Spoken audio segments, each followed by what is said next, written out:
Yo. What's up, live YouTube, inner tube? How you doing today? Today is January 19th, 2022. If you're keeping track at home, 2 years have passed since the world's flipped on its head. I think it's 2 years, right? Man, time flies. 2 months, 2 years. I can't keep track. The world ended a while ago. It just did. zooms by. Yeah, it just time flies when you're having pandemics, I guess. Yeah. But yeah, we're coming up on our year. I think we almost hit we're going to be a year at our anniversary here pretty soon. Yes, actually, I was going to mention that Beach Break is coming up for AEW. Beach Break was actually our first show. That's when we started hitting it, right? Yep. Wow, because we had it was like we talked about Rumble, Beach Break, and WandaVision.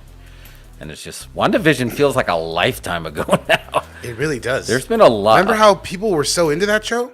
Yeah, that was our first piece of content that we had during the lockdown, and I think everybody just ran to the dish and we're ready to drink it in. They were like, please give us something new to watch. We're tired of watching The Office over and over. I feel like whatever bad besides Ralph Boner, which I'll never forget, but everything else, I get warm feelings when I see WandaVision. And of course, this show is live, and we're going to talk about anything that's spoiler related, whether it's Peacemaker, Scream, Book of Boba Fett. You got to let me know when there's going to be a spoiler, because I got a new spoiler. Yeah. I got a new spoiler tag. Oh, you got a new one? Yeah. Well, this is going to be a spoiler to... Yeah. Yeah, because we're going to talk about a spoiler. I mean, it's kind of an old spoiler now, but the end of Spider-Man No Way Home at the end when they showed the Doctor Strange trailer. That's live, pal. What's up, JJ? JJ. But when there's a lot of big pops during the Spider-Man movie, but I forgot to mention when we talked about Spider-Man Far From Home, one of the biggest pops is when Wanda showed up on screen during the Doctor Strange trailer. People popped. Yeah. So I think people have fond memories of Wanda. Well, people were into it. I think a lot of it I think it broadened the appeal of sort of Marvel, right? Because it was kind of a sitcom-y kind of love story. It was. Yep. And I don't know. I have good fond memories of talking about it. I don't know about you. I haven't revisited it. Yeah, it was a lot to talk about. Remember, because the first 3 episodes were just sitcom episodes with no explanation. There was almost no story. And I wonder if that was even supposed to be the case. I wonder, because I'm still holding on to the theory that they didn't actually finish that show. I think you're right. And so I wonder if that's just, they were like, well, what do? We shot all this stuff. Maybe all this stuff was actually just supposed to be on the TV screen in the scene. And it just never happened. And we're just release that footage. Let me show you something. Let me pull this up on my Phonetron 5000 here. Let me pull up. So Kat Dennings, who played Darcy in there, right? She posted a year anniversary photo, which I thought was pretty baller on her grams. I'm gonna put it on the close-up cam right here. Make sure you can see that. Wait. Oh wait. I lost it right there. Check that out. Her Spanx broke during one of the scenes, and she shared some booty with us as a year anniversary thank you. All right, Kat Dennings for the win. Yeah, I thought that was cool. I was like, thank you for showing that. But yeah, she obviously was one of the breakout characters. Still, though, the biggest breakout character, it was Agatha all along, and that show, I think, starts filming in March. What is it? They're doing an Agatha show now? Yeah, called House of Harkness. How are they going to do that? That's what we're going to find out, pal. That's what we're going to find out. But I'm excited. Yeah, I was telling you last night, it's crazy how Disney just has to release one thing at a time to justify their channel's existence. Yeah, and it works because I was thinking, okay, so let's just do a quick rundown. So we had Wanda, we had Falcon and Winter Soldier, then we had Loki, and then we had What If, and then we had Hawkeye. We actually had 5. Does it feel like in 1 year we got 5 different Marvel shows? That sounds about right. Then you've got the couple of movies thrown in there. Yeah. And I guess all the Pixar movies. Yeah. So it's a good value, I guess, if you're into that stuff. And we did, Star Wars still is on that once a year cadence. Because I remember Mando ended, that was late 2020. With another spoiler.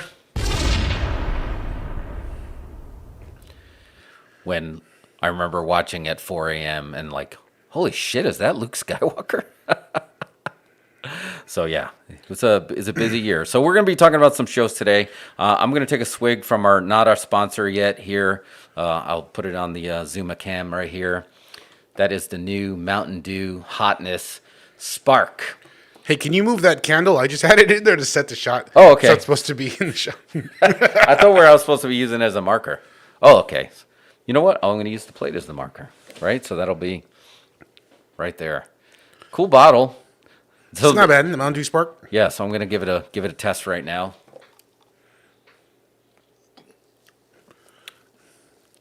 Oh wow, that is really tart. It's like they melted sweet Yeah, it's tart. the most tart Mountain Dew I've had.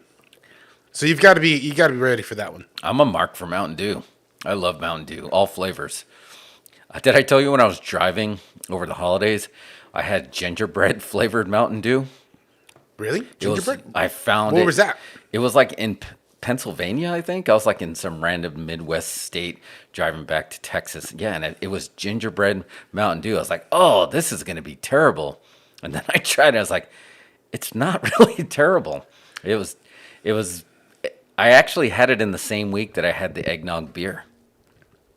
Which you should have bought some cases of that. I And know. sold it on I should have. eBay. It goes like rare Mountain Dew gets expensive on eBay. Yeah. But I was pretty. I'm way happier with this one than I was with the gingerbread Mountain Dew. I should have kept it. I'm sorry. I was definitely delirious from all the driving. So, but yeah, we got a lot to talk about it. So let's dive in. We are still gonna do some weird beer.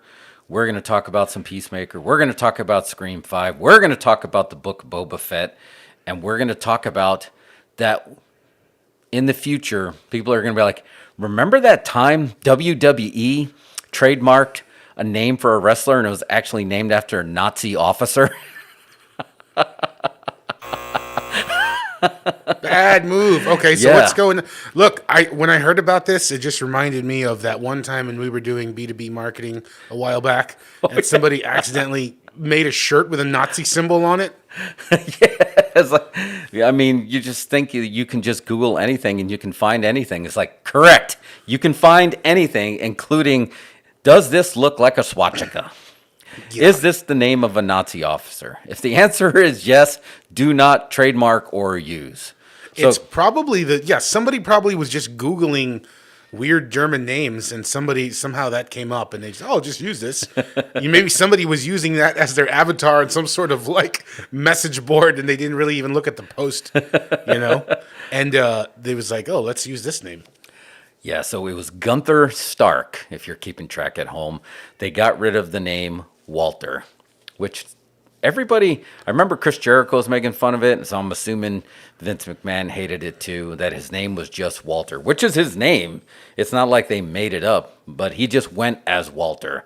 So when he announced the winner of this match is Gunther, I think they quickly dropped the last name. But it's not the first time that his group Imperium has flirted with Nazism. They seemed like Nazis to me, and I wasn't really watching that much NXT at the time when they were kind of hot. Yeah, but it was just like, what is this? Is this a tiki torch kind of crew? Dude, it's getting so bad. There's some comedy involved here. Let me read this from Sports Illustrated. Because obviously they picked up on it, and they talked about Walter probably dropped his last name, but Imperium has trafficked in Nazism recently. Last week, Barthel, who is from Germany, tweeted and deleted the phrase Imperium over everything, according to the German site Power Wrestling. That's a reference to the first verse of the German national anthem. Since the end of World War II, only the third verse of the song has been sung as the national anthem because the first two verses, and the first in particular, while not outlawed, are frowned upon because of their ties to the Nazis. Okay, well, I mean, that's wrestling, I guess. I mean, look, I don't approve of that. I don't think they should be using Nazi gimmicks, but yeah, I'm against it. Here's a fun fact. Another Nazi gimmick was born right here in Texas. Fritz von Erich. That von Erich name, actually, he was playing a Nazi.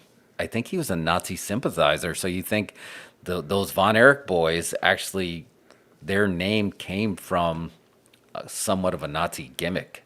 So Really? I don't know if that would have been their real. Oh wait, last I do name remember is, seeing that. Yeah. I mean, their real last name is Addison, but I don't know, man. And obviously, they became very popular from it, and I don't think anyone held it against them. That to me is like somebody, maybe there's, because they've got so many writers at WWE, right? And they were just like, we need to come up with ideas for Vince. And they came up with a stack of them and they read them to him. And it was just like, Gunter. Yeah. Gunter. His name's Gunter. And Yeah, it was don't- good. We can go home now. Stop asking. I know it's his toy box, but man, don't go. Vince is not going to have anything that's current or people are going to gravitate to. But like JJ said, what a way to tank your German audience. Yeah, because do you remember the time that apparently if you do anything that's considered Nazi or Nazism in Germany, like that's like a punishable crime. Germany does not think it's cool. No, they don't. People think on certain message boards they like to think it's cool, but Germany does not think it's cool. who actually lived through like the source of it, they want nothing to do with it. And I feel like JBL had to be like hustled out of the country because he was trying to get some heat, and he did what was construed as like the Nazi march, and they did not. They don't think it's funny. That was They don't think it's cool. It's not good heat. Not good heat. No, I mean, I guess it got that's not press. your local sports team. Yeah. Insults. Sorry, Michael. I was just trying to get some heat, Michael. Oh yeah, that was my giant. We need to do a JBL stories thing sometime. You should tell a JBL story. Oh man, I can just say that he's probably should be grateful that there's some Polaroids out there that can't be found. That's not Before cell phones, right? before cell phones. There is a Polaroid that, man, if we would have kept that, if we can go back in time, it would have been fun to post. You post a Polaroid. You take a photo of it with your Yeah. phone and then post that. Yeah, that's how you do it, right? That's how my picture with Mil Mascaros was actually a Polaroid. And it was just like, took a picture of it, and now look, it's online. But yeah, so I hope it works out. I'm a fan of Walter.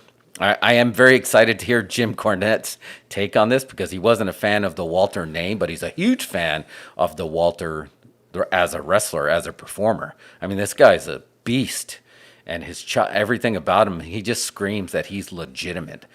He didn't need a name change. And I know they changed the names because that's copywriting, pal. That's how we're going to make money on their names. But yeah, maybe Google what somebody Googled just to make sure Google's not going to get you in trouble. Did they dye him blonde too, or was that just a meme I saw? Oh, Did he have blonde hair, or was it because they were making jokes about him being his gimmick is actually Gunther from Friends? I didn't see that. You didn't see those photos? No, but he should totally come out with Jennifer Aniston shirts or Central Perk coffee Yeah, shirts. Central Perk apron as his, when he comes out. Maybe it's like he's got like a coffee cup that he hits people with. Yeah, because we all know that there's no way that Gunther in that show did not eventually just become a serial killer. There's no way. Because the way, the Friends continuation should have been started with the mysterious death of Ross. And Gunther's like, I don't know what happened. I did it. But yeah, that's pretty funny. Hey, I was going to show you something. We got the Incredible Tron 3000, some upgrades. Oh, let's do it. I was going to show you some, but I don't think these things. We got like a snap camera, right? All the kids are into snap. Oh yeah, snap things. Let's see. But I don't know how well this is going to work because of the. Yeah, we're actually wearing what the kids would call filters IRL.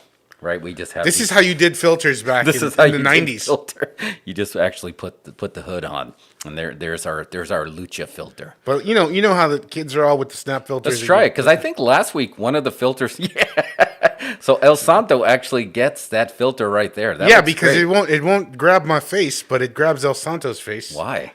I mean, he is a legend. Oh look. What do you think of that? That looks sweet. There's a little wacky one there. Yes, Santo is comedy. bananas.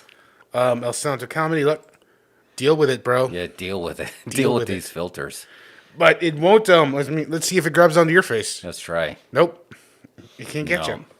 Can't get you. So Yeah, Maybe we just need to unfortunately, have I think another that these. picture of a face behind us that it can grab. I suppose. Let's try that. But Yeah, we got a lot of good upgrades, man. we might have to do a whole Oh wait, let's try this one right here. Boom. Money. Oh yeah, money works. Money works. So we can do this. Money works. So next time you say something, boom. That's money. Anytime we have one of our money pitches. When we pitch one of those blockbuster films that Warner Brothers needs to get us in the room for immediately. We can do that. I got a pitch right now.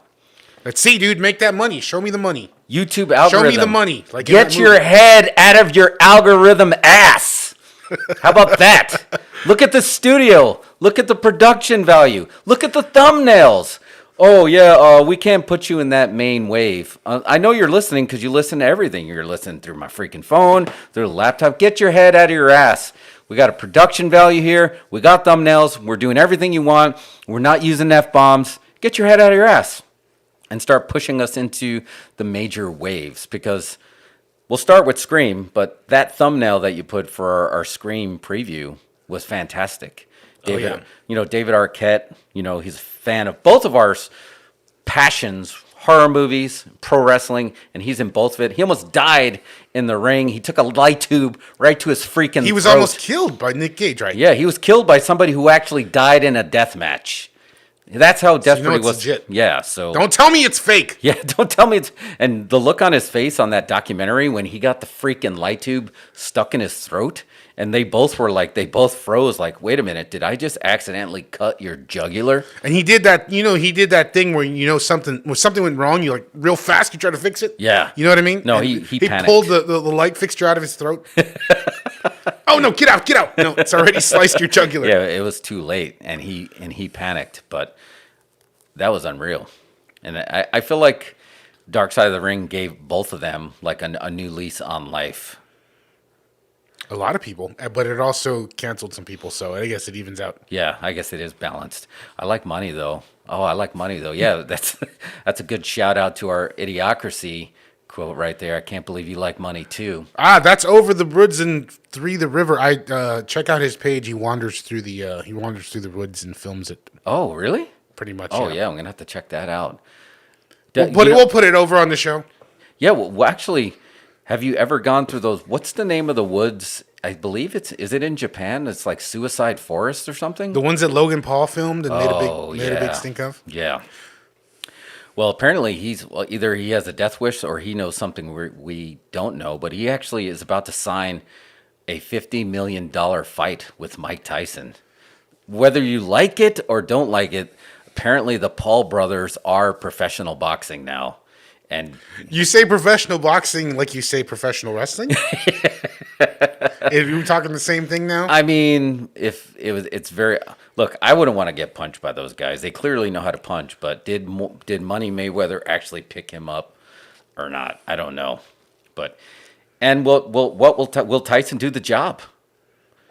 Because it's going to be an exhibition. Would you do the job for 50 mil? I've done the job for $50. I did the freaking job for $50.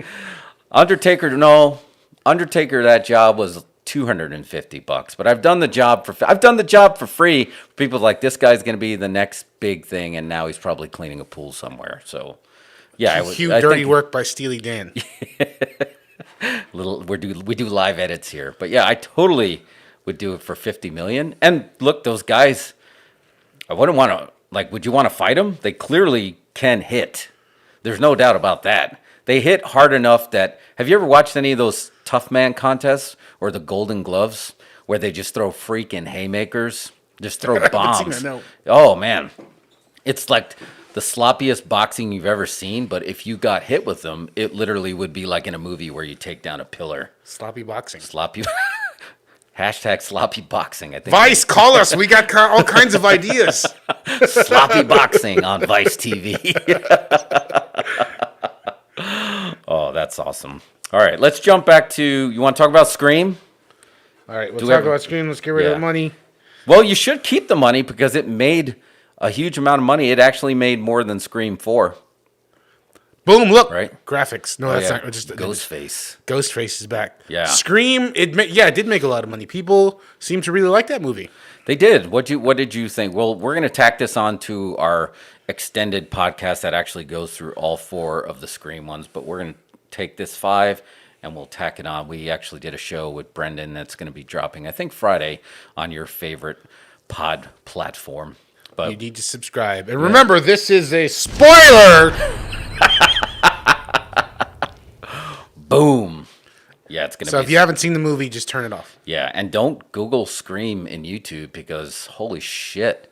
Like, the algorithm won't put us in the freaking wave, but it's putting people's cell phones of like, Dewey dies! And it's just like, it's right freaking there. So I went on Thursday night because I have a huge phobia of spoilers. I got worked by YouTube because I thought it spoiled it for me because I've told you how YouTube is now just a complete spoiler because if you're watching like Scream 5 preview videos, once someone posts the end on that they filmed on their phone, it sends it right to your feed. Oh, really? You were curious what was going to happen? Here's what happens in the movie. Here's the ending. So I thought initially that it's because I guess it was just a clickbait kind of a thing, but it was trying to tell me Gale Weathers was going to be the twist killer. Oh, really? And I was like, oh, but that's a good idea.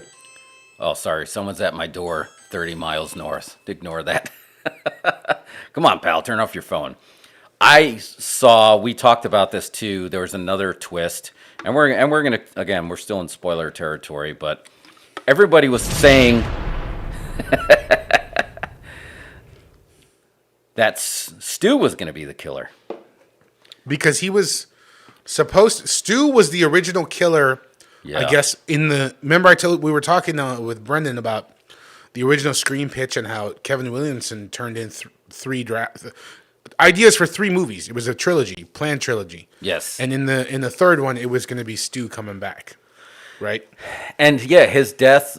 I mean, they stuck to the rule that if you see it happen on TV, if you see it happen, whether it's on TV or screen, it did happen. But if you don't see the death, it didn't happen.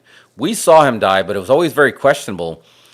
This was a CRT tube. It wasn't an LCD. It wasn't a flatty. Could you die with the TV falling on your face? Those old TVs were heavy. Right, not today. Not today. Like, you would damage one of the modern TVs with your face. Your face would through it. Your face would damage the modern TV. So and they said that he was still breathing. So we saw a lot of fake outs on YouTube. A lot of fake outs of basically saying Stu is behind it all. But spoiler, that didn't happen. Stu was not behind this. So what did you think of the movie then? I did like it. I think what they could have done is they probably could have skipped 3 and 4 and they could have made this the third one and jump forward. But they didn't. They opted not to do the Halloween route of saying nothing happened after Halloween 1 except this. They didn't do the alternate universe. 3 and 4 were still canon and then they went to this. I liked it, but I don't know how they can continue this series. I don't know how they can. Well, I mean, it made a lot of money, so they're gonna find out a way. Is the Scooby-Doo gimmick gonna get old? Like, are they gonna have to find a way to get out of that corner of 2 killers and it could be anybody? Are they gonna continue to do that? I think something's got to change. Well, let me just say, first off, the movie itself didn't do a whole lot for me. I can't say it was fine, I guess. I have a lot of issues, and we'll go through it a little bit. But I didn't really get anything from it. It was just for me, it was another rehash, yada, yada, yada, and it's over. And I don't know. Yeah, by that. Yeah. I'm a huge fan of, and now more than ever, this was my favorite part of the new film, was Mikey Madison, who played Amber, who, spoiler alert, she was one of the, waiting for it, but yeah, she was one of them.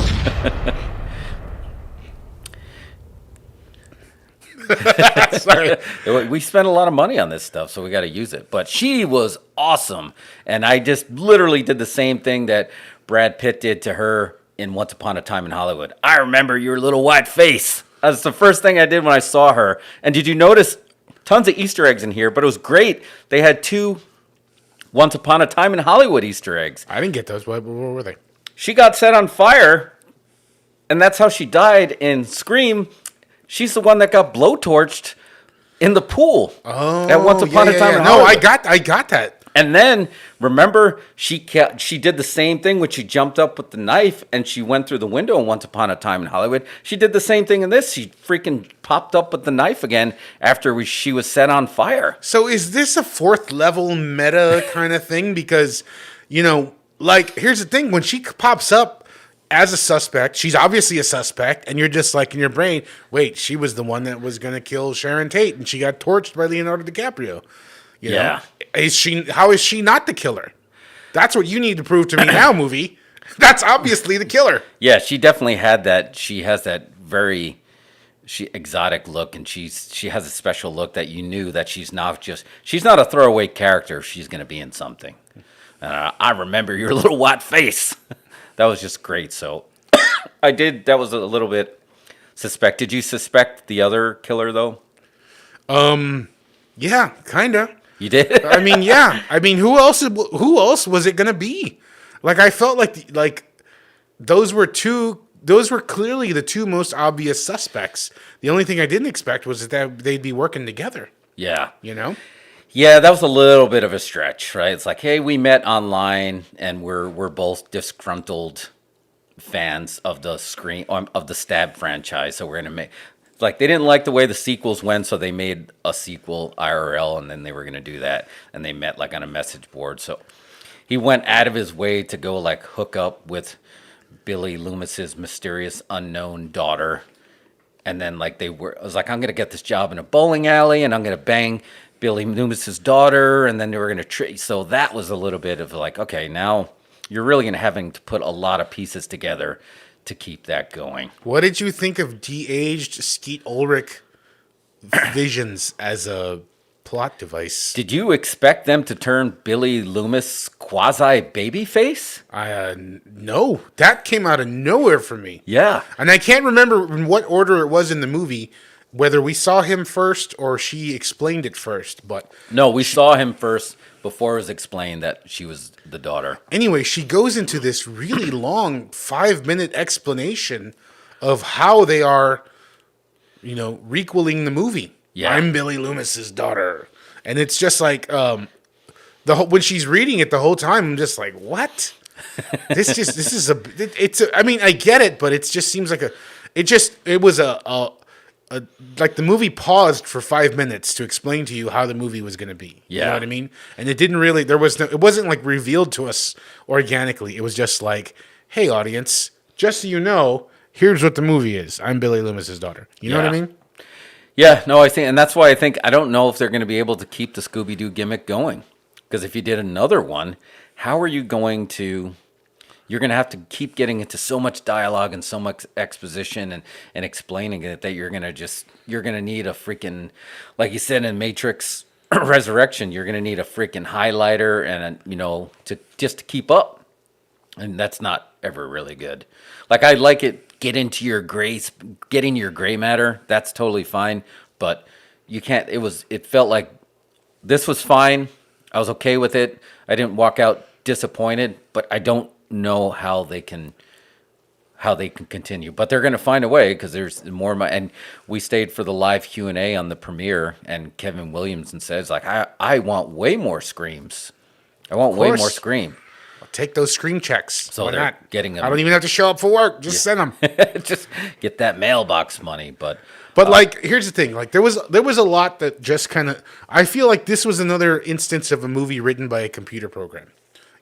I think they got these guys, the Radio Silence guys, to direct it and all that, and it was fine. They did fine with the kills and the horror and all that stuff. But like when what was it? Sheriff Judy? Yeah. Sheriff Judy gets killed. I felt like the algorithm was just thinking, oh, you know what? Like, people who like the original Scream, they all have kids in high school now. So I'm going to do this angle where, like, someone from the old movies has a kid in high school and he's going to get killed and he's the victim. And you know what I mean? That was and they were like spinning that up for that particular portion of the audience. Yeah, because she was a swerve, right? Because she was the swerve when she first appeared as well, that you thought she might be the killer. Yeah. So I thought there was a little bit of a swerve there. And I don't think she was over enough to really matter that she got killed, right? No. I mean, her son was part of the new Scooby Gang, was it? And they actually did, Wes Hicks. I guess he was named after Wes Craven, but he got the naked shower scene, and they were going to really, instead of having a girl in the shower, you had Wes Hicks in the shower, and they were going to really start to play on that psycho vibe there. I guess. And then he was bleach blonde, and short hair, and everything like that. And and then they both got whacked. So I mean, I wasn't too crazy about that. I wasn't cool on the names of people. I have to soapbox this for a second, cut a promo on it. The two leads there, the two female leads, are clearly Hispanic, and they're both named Carpenter. So I'm just like, okay, I get you're going to reference John Carpenter. I get that. Yeah. But they're clearly Hispanic once you let them rep that. Why can't they be Rodriguez or Del Toro or Alvarez or something like that? You know what I mean? Right. There's Mexican horror directors out there. Just Google it. Yeah. No, it's very possible. Yeah. Again, it's getting very meta. So how do you escape this? What was different, something a little bit different, was they had the same type of opening, and the final girl was actually the opening girl, and somehow the final girl survived all the way to the end, which is very rare for the opening sacrificial girl to become actually one of the final girls. And they did a Four Horsemen style, right? You had 4 survivors. Even though they were getting stabbed like crazy, everybody was getting stabbed and shot, and everybody still took one to the lung, but they were still all walking around. They're doing the very intentional stabbings, just like they're aiming for a specific part of the body or something like that. You know what I mean? Yeah, I think we talked about this on the pod or last week's show. I guess what made it always work was it's very real feeling, because it's always so sloppy. I know it's like they are trying to hit in specific spots, but again, that's why it feels like Scooby-Doo 2 is like, oh, I kind of stabbed you in the right spot, but I kind of missed, and now I tripped and fell down the stairs, and it's always like limbs going everywhere.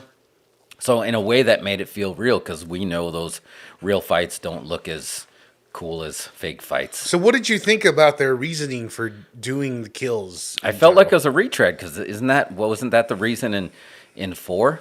Like, they knew one of their most powerful characters was Randy Meeks, and then they felt like, we talked about that, kind of jumping the shark, killing him in 2, and then like, we need more film nerds to come back, and now his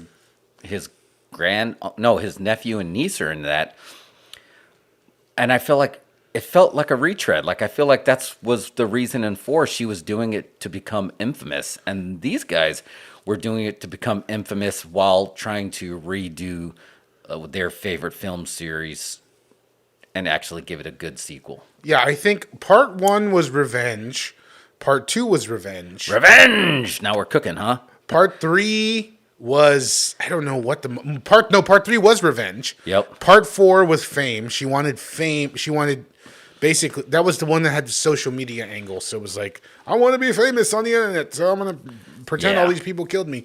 And then this one was like the toxic fandom, which to me, I got to be honest, that just felt like, that just is like, ha, the problem is you, audience. You're the reason movies suck. Just have the freaking movie the whole time. Every once in a while, Nelson just pops on the screen. Ha ha! It's because of you that movies suck, audience. Yeah. Ha ha. We'll take your money, though. And they swear, and they talked about that in the Q&A, like, no, that wasn't by design, and we hope it didn't come off as mean-spirited just because there's a couple of toxic fans out there that we don't mean that to be everybody. And it's not just... No, that wasn't... I'm not talking about you. It's somebody else you don't know. Look, bro, don't blame us because your movies suck. That's on you. Yeah, so I was not a fan of that particular twist. And again, it was the most obvious suspects, I felt like. Yeah, because you remembered her little white face. Right. Yeah. Well, here's the thing. This was the only one that there wasn't family. I guess that was the closest you had to swerve, right? Because you had Billy... and I'm not going to talk about the accomplices, just the family connection. So you had Billy, then you had Billy's mom, then you had Sydney's half unknown brother, and then it was Sydney's niece, the one that was going for fame, right? It was, and now this one was just two randos that like the film series. Has anybody ever considered maybe Sydney's the problem? Brendan was talking about that. Have you watched, Murder, She Wrote? Everywhere you go, someone seems to die. Maybe you're the problem. Maybe you're the problem, Andrea Lansbury. R.I.P. That's deep cut. Yeah, that's deep cut. For most folks. So, yeah. In the end, though, I was happy with it. I don't know if I necessarily want to see another one. But maybe here's the pitch. What does Scream 6 look like? Or just, you're going to have, to me, my quick pitch is it is going to have to be an encapsulated trilogy that has nothing to do with the Scooby Gang. Number one, they made the second biggest mistake they've ever made in Scream in this movie is in that they killed Dewey. Yeah. Okay, now you've killed that's it. There's no one else to care. Didn't you get the feeling that what was it? What are their names? Courtney Arquette and Courtney Cox and Nev Campbell. Nev Campbell, yep. They just kind of strolled in for a cameo. They just, they were just. Remember at the end of the movie, they're just chilling on the back of the ambulance, just like whatever. Bring me my grilled cheese sandwich. Yeah. I do agree with that. That was a stretch to get them there. So, and then it's just like, well, if anybody's gonna keep fighting the Scream, it's Dewey. So why do you kill him? Kill fucking Nev. Kill the rest of them. Yeah, I feel like they could have definitely flipped the script, and Courtney Cox could have been the one that took the blade. I think Google had a better idea. It should have been Courtney Cox who was the actual killer at the end. Right? Yeah, I guess that is possible. Again, it was just two unknowns. So, but one more thing, I got to cut a promo on this. I think do it. Melissa Barrera is great in the movie, but she's too good in the she's stunning to look at. She's way too attractive. No, there's nobody you wouldn't believe she was from Woodsboro at all, and she's just got a really serious face. Yeah, her face. She's doing the horror as a shoot. She doesn't have. There's no sense of humor behind it. You know what I mean? Yeah. So I just thought that was kind of. It was. She's good in it, but I don't know that they utilized that correctly. I'd like to meet her mom, Billy, who Billy hooked up with. Because did they at least go back and kind of retcon an Easter egg that we saw the mom in Scream 1, or is it like a different school, different district? Who knows? I don't even know. She probably went to the school. No, I'm guessing that if we get a part 2, she went to school with Sydney, and we'll get de-aged Sydney in classroom flashbacks where she's in the back of the room getting picked on or something. I was happy with the de-aging of Billy, for sure. It was kind of creepy. It worked pretty well. I don't know.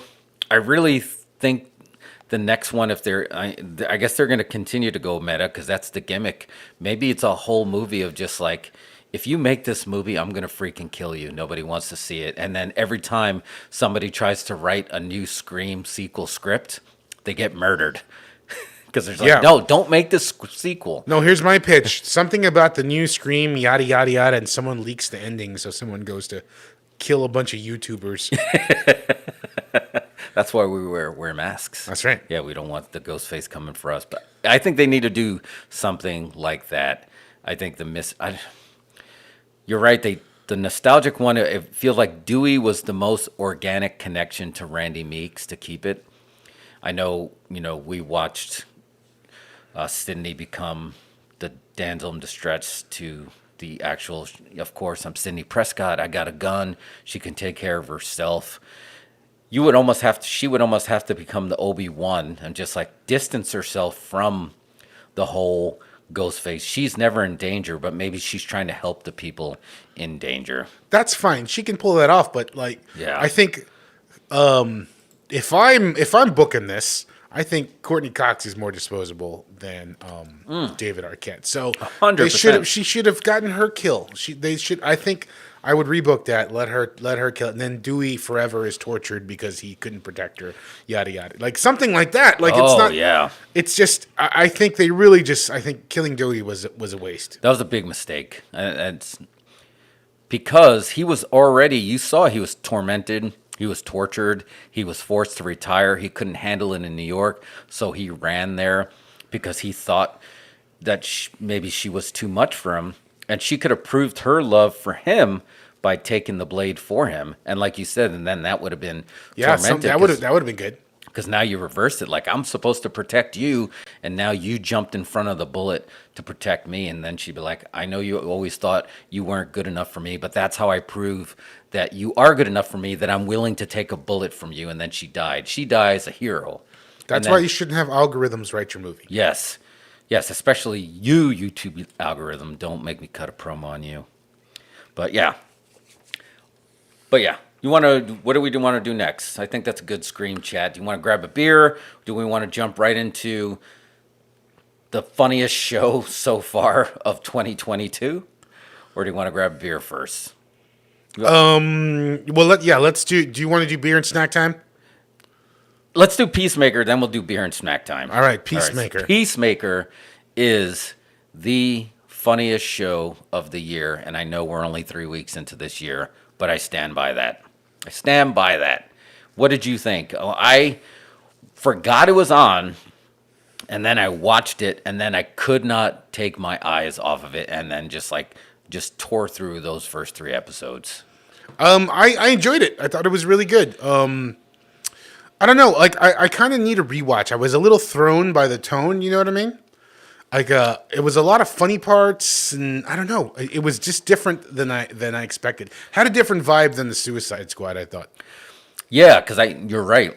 They leaned way more into the comedy than, even more so than in Suicide Squad. But the Suicide Squad was an ensemble piece. This is really about. This is a John Cena show. And as we know, John Cena, he really does comedy really well. He comes off as very awkward when he's doing comedy in WWE, but that's PG comedy. Now you got R-rated comedy. You got John Cena completely naked, railing a banshee, screaming freedom. That's the John Cena that we knew existed, the doctor of thugonomics. He's super willing to, like, humiliate himself. Oh, absolutely. And I think that's just like a given, right? If you're willing to either show your package or run around in tidy whities, you're going to be a star.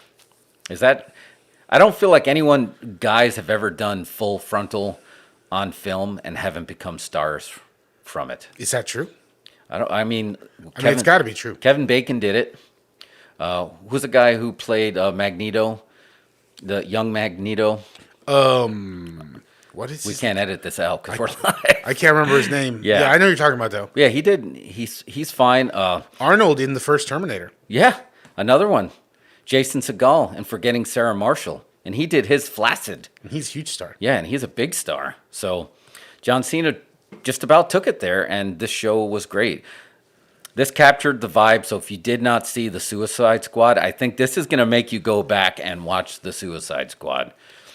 The movie was a little bit, like you said, it had a little bit more of that serious vibe, and this one really leaned into the comedy, especially with that opening intro. That's the best opening intro we've seen in a long, long time. The dance sequence. Yeah, that dance sequence is so random and out of place, but it works perfectly. It's just you really captured that weirdness that makes James Gunn's movies so well. I need to go back and watch his other superhero film that was shot here not here, but close to here in Shreveport, Louisiana. Was it? So you talking about Super? Super. Yeah, Super's great. Yeah, that's Dwight from The Office. Yeah, I feel like he really just he understands the quirkiness of the comic book genre. But some of the standout characters, I'm a big fan of Diebeard in that. I feel like we've worked with Diebeards. I feel like we've run into Diebeards here in Austin. He felt very Austin to you, didn't he? He's got that tech vibe, like he works on the bottom floor of the building. Yeah, I feel like that was great. And then speaking bump into him in the snack room, and it's like always awkward. What's up, Diebeard? And then speaking of Terminator, we got T2 himself, Robert Patrick. Yep. And do you expect him to Peacemaker's dad? Like, we knew we were going to have a troubled relationship with his dad, but I mean, is he like a white supremacist supervillain? I didn't know that was the case until the very end, and then I started watching the recaps. I was like, oh shit, that's who that is? So they did pay off. So if you did watch the end credits of the Suicide Squad, it literally just kicks right off from there. But I'm all in. I mean, we're already all these weekday drops. They need to move into weekends, but I know they're not going to do it. You know, I think he does. HBO does the Thursday drop for those guys, and we already have our Disney Wednesday drops. But you brought up a really good point.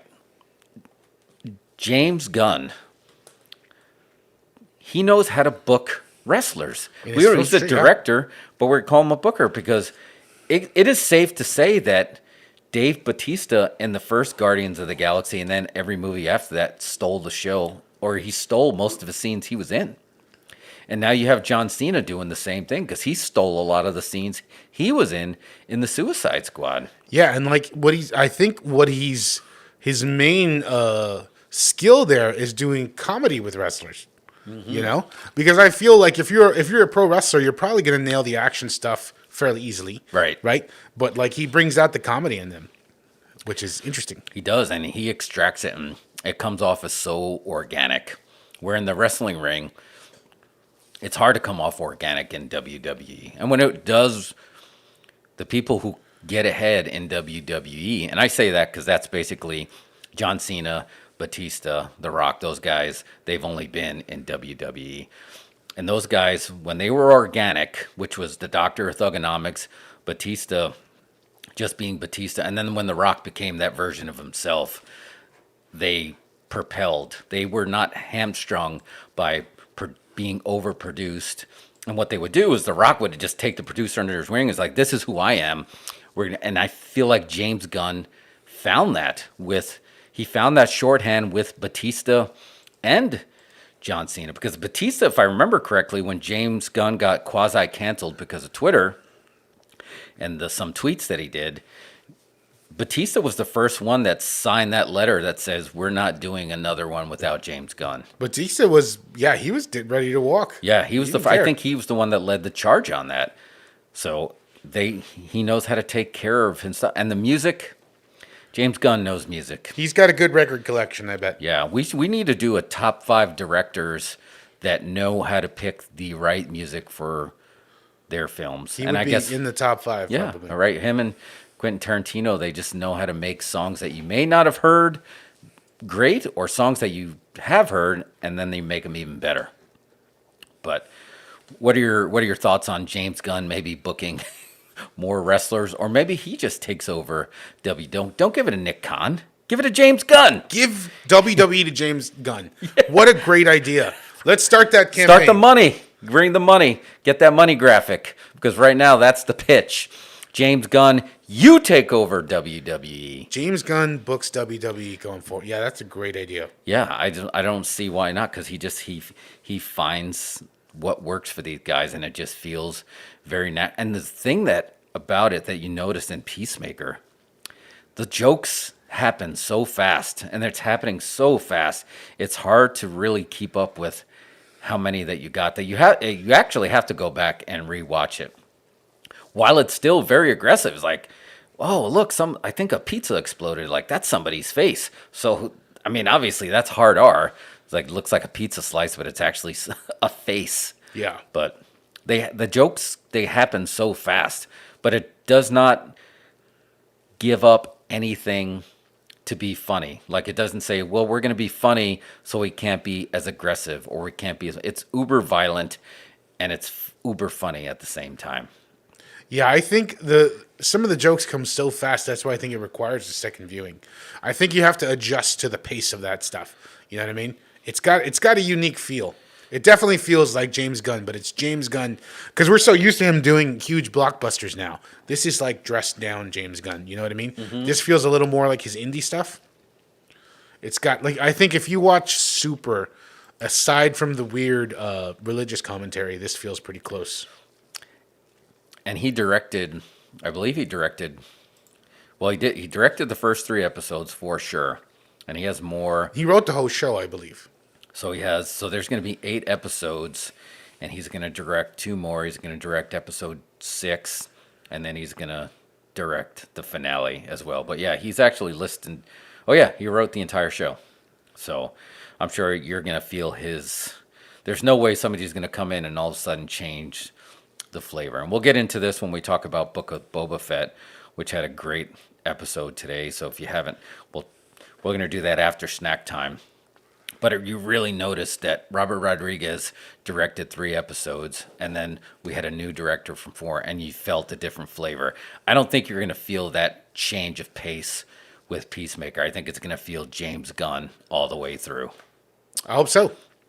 I hope it continues. I'd like to. I think honestly, this would have been to me. I know HBO is not doing this, and maybe we're moving away from this, but I would have liked to had all the episodes here. Yeah. You know what I mean? Just give them all. There's not a whole lot of weekly cliffhanger stuff going on. So just give me them all. Is Netflix the last stand on doing the bingeable shows? Because I feel like Prime is once a week drop. Hulu's a once a week drop. Netflix invented the binge. Yeah. So that's sort of their gimmicks. I don't know that they'll ever. I mean, maybe they'll get away from it at some point. Well, like I said, Ozarks is coming out. They're just dropping half the season. They've been doing that sometimes. Oh, really? Yeah. Oh, yeah, they did that with Master He-Man and the Masters of the Universe reboot. They did a half and half, and they ended on a cliffhanger that made the internet blow up. Yeah, so I don't think... Blow up, damn it! Blow up!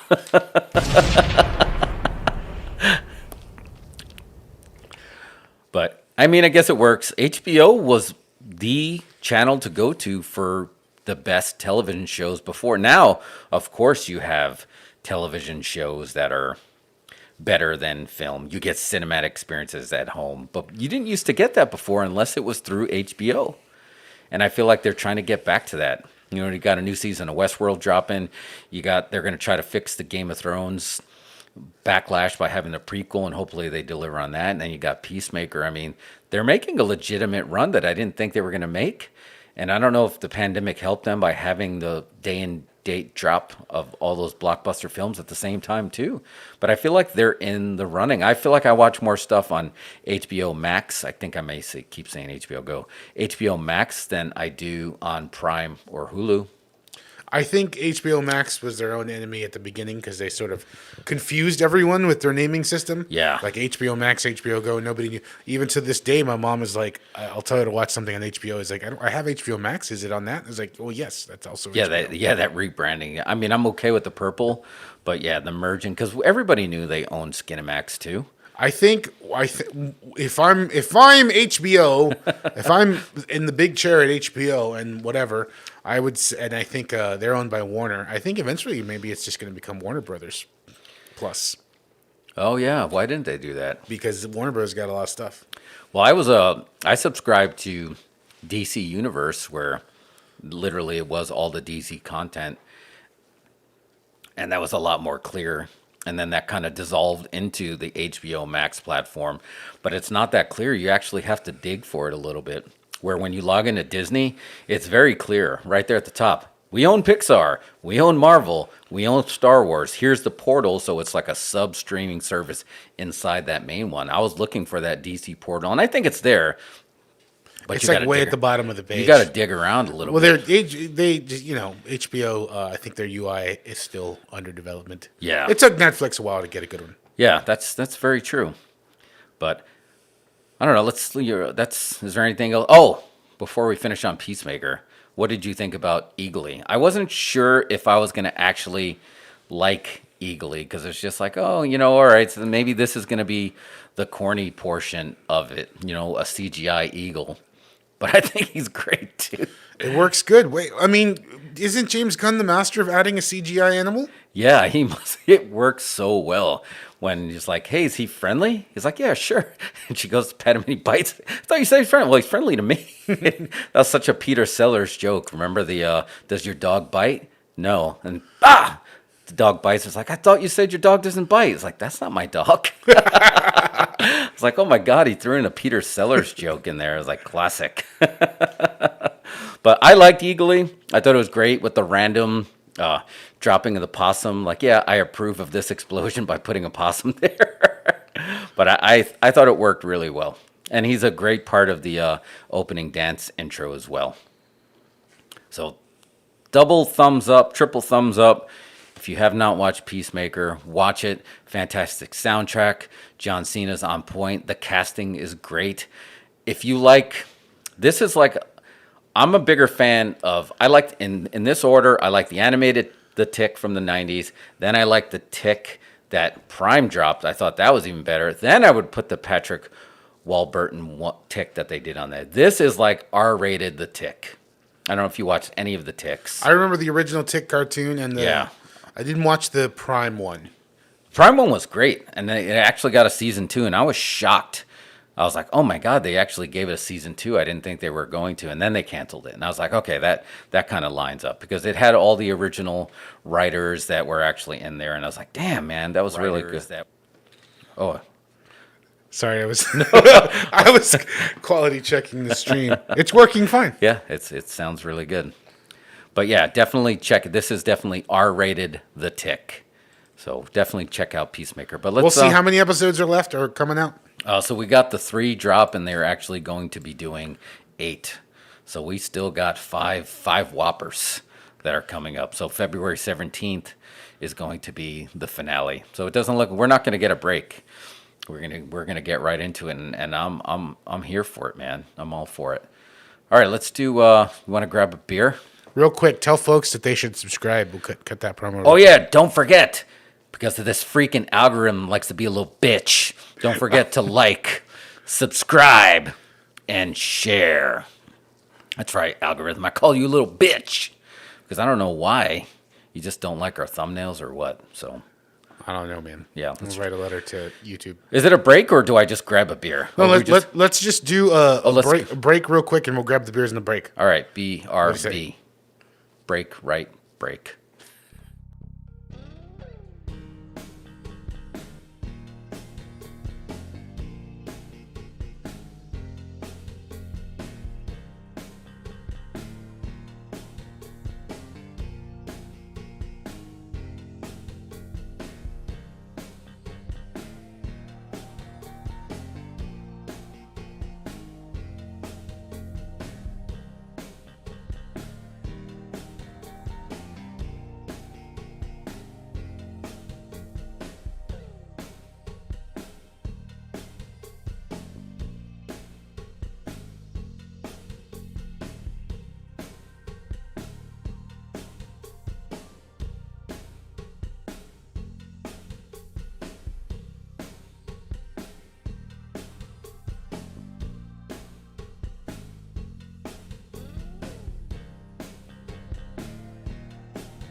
And we're back. Hey, we are back. We are back. Sorry, I just got a notification. I got to read this statement. Let's hear it. Let's hear it. I state your name. Wait, I'm supposed to say my name right there. Do apologize for making any disparaging remarks towards YouTube's automatic artificial intelligence, and therefore known as AI. It does the best it can to its abilities. And I had to say that because all my Bitcoin disappeared from my account and my Gmail has been blocked. So you're not supposed to besmirch the algorithm. Do not besmirch the algorithm. So I apologize for that. Sorry. Don't put us in what they call it, shadow ban. We get shadow banned on our TikTok page a lot too. Get totally shadow banned, and I don't know why. These algorithms are really picky. I like the Matrix. I might be a friend with the machines. Why are you picking on us, man? Anyway, let's get some Weird Beer Wednesday. All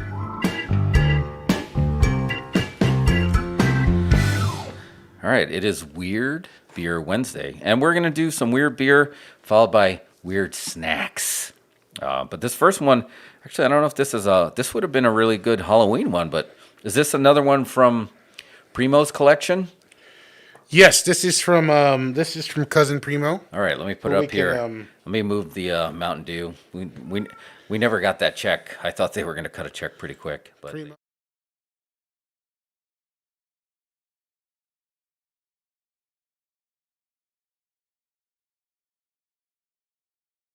Angry Chair Brewing Company. Let me just lift it right there. Look at that artwork. It's fantastic. It's actually an Irish dry stout. Follow the blood. So it used to be follow the money, but this is actually follow the blood. What's up, man? How you doing? Yeah, we're good timing. We're about to crack into some beers. What's up? That's Lee.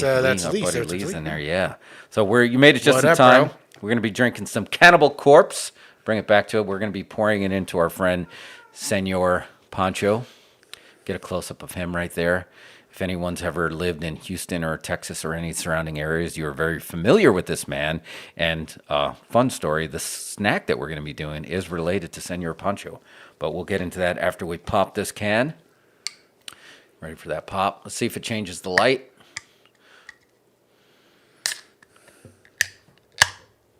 No light change.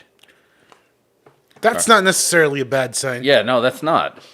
I did know. I'm going to bring this over to you because you're way better at sniffing out what this thing is usually packing. Because last week we were packing at like a 9.5 alcohol count. So let's do that. Let me do that tilt gimmick. Holy shnikes, look at that. Thicker than a Snicker is what our science friends would say. Look at it. That's a science term? Yeah, thicker than a Snicker. Look how dark it is. And look at that head.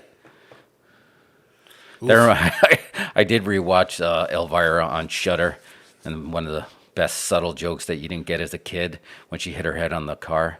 And he's like, "How's your head?" And she's like, "No one's complained so far." Yes, Elvira. So I'm going to bring this one over to you, slap into intern mode, and you can get your own head.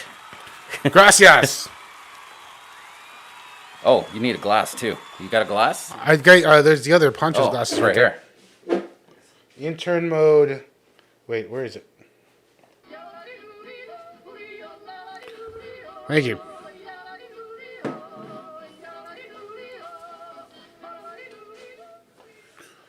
All right, this is from Angry Chair Brewing in collaboration with Face Melting Friends Cannibal Corpse. Cannibal Corpse is a band, right? Yeah, I think it is. But I'm with Lee. I mean, I feel like I'm into Irish beer. I'm very, Guinness, I guess, is what they're known for. But this has that very, the adult milkshake feel to it. I mean, it's super dark. The head actually stayed really well on here, and I think that's a good sign. I don't know the science behind that, but it is a good sign. So let's dig in. Let's see what the alcohol content is. Oh yeah. Hang on 1 second. I can't find it on here. We're gonna have to have Primo actually give us some stats. Where is Angry Chair Brewing? I don't know, but I'm with Jay. They're Cannibal Corpse. They're diversifying their portfolio with the little beer making. Why not? Okay, let's do it. Ready? Yeah. All right. Salud. What's the Irish cheers? What do they say for cheers? We're going to have to look that up. I don't know. But yeah, salud, YouTube. JJ Lee or crew watching. Cheers. Cheers.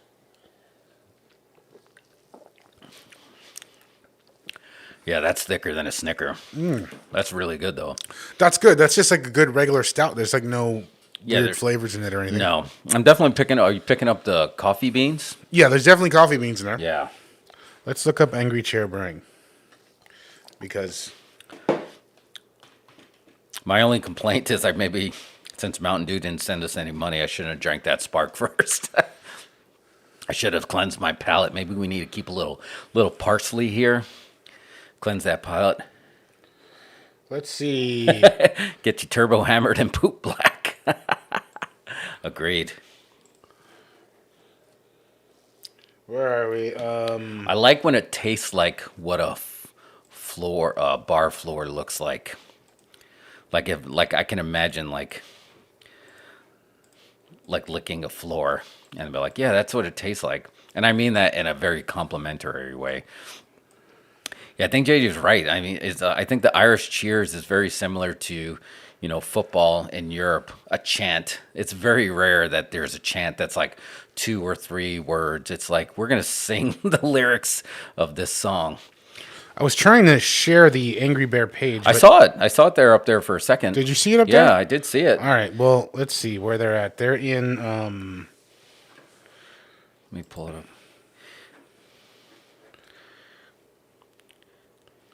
I don't. Show me. It's Angry Corpse. Is that what it's called? No, it's Angry Chair. Angry Chair Brewing. Okay, there it is. You have probably more. Yeah.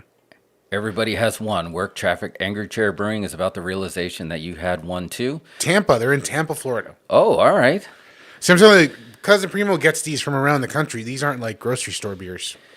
Tampa, Florida is very sneaky good sometimes. Like it can be very New Orleans feeling because it has that whole Pirates vibe. They have the whole sarsaparilla thing going on, and I think they're sneaky fun when they want to be, and it can be its own version of like their Mardi Gras, but with their pirate festival. But did you happen to see how much was packing in this brew? Well, I'm looking up their beer page now. Let's see. Come on, show me your beers. Oh, beers. And like I said, this is a co-production with Cannibal Corpse, so it's probably not available anymore. Oh, okay, maybe that's why. Like I said, these. You know what? I should have researched this ahead of time. I'm realizing. Yeah, we always research. Like I told you, because I told you, like these are not.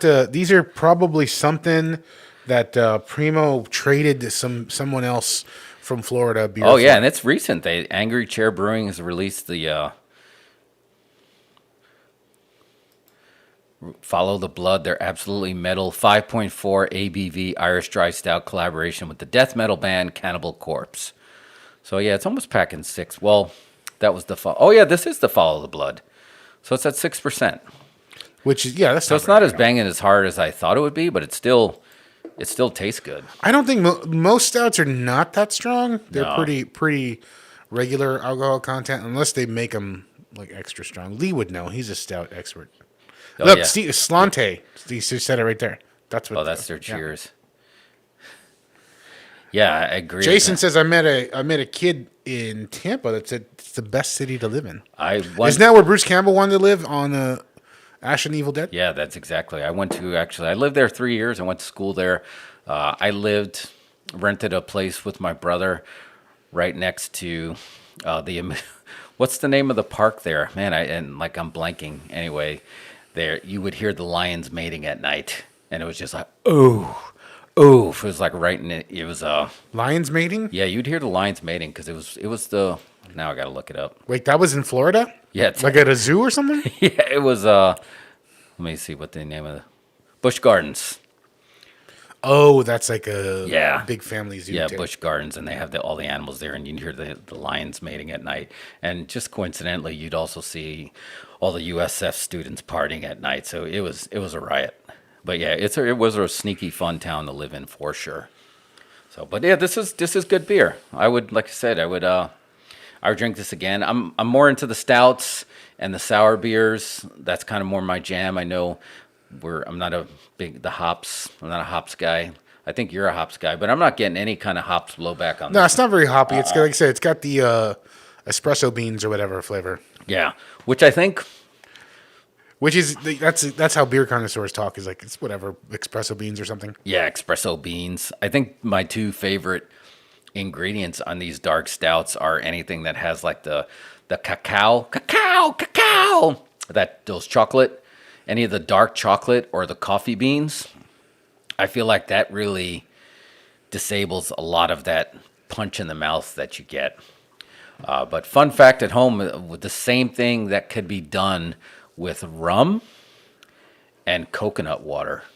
So if you get the coconut water, it really disables a lot of that burn that you get, but you're going to get absolutely shit hammered.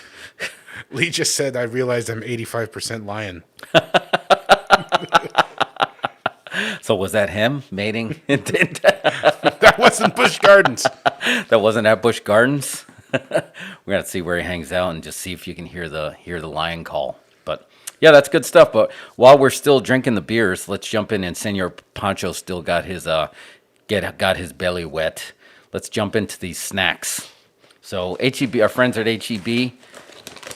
So today we're going to be doing the honey sopapilla. So again, if you ever went to, you can have. I don't think you can get them on the. I'm going to at least get the name there. There you go. Check that out.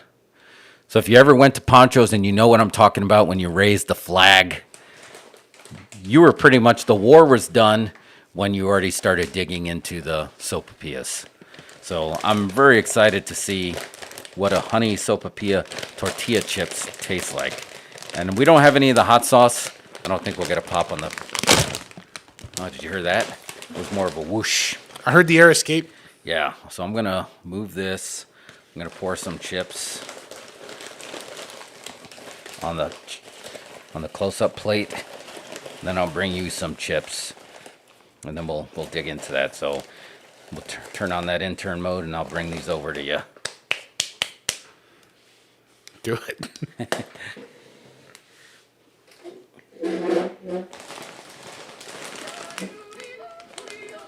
At some point, we'll come up with a better system for doing this. Well, summer's coming, so we can get an intern.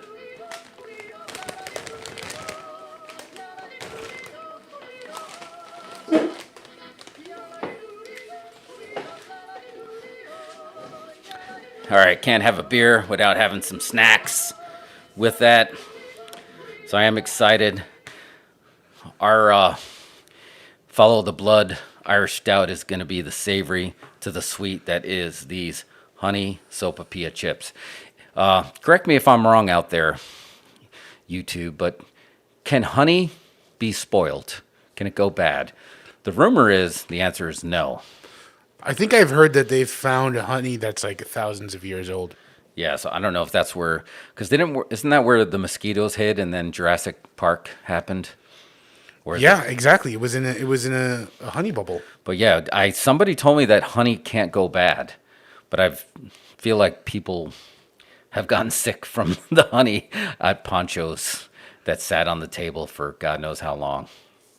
But yeah, it's probably not the honey in here. These are probably fresher than a daisy. So ready for put my hands up on my chip. When I chip, you chip, we chip. You ready? Hold on, let me get in here. This was an odd choice. Yeah, JJ, we might need you to confirm. Can honey sopapilla spoil? corn. So here we go. Ready? Yeah. Let's do it. Oh, wow. So my first response is I wore the wrong mask. Oh, yeah. So you can watch me watch this. This is how you have to eat a chip with a lucha mask on.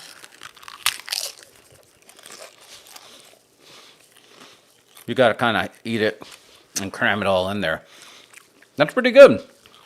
Yeah, that's interesting.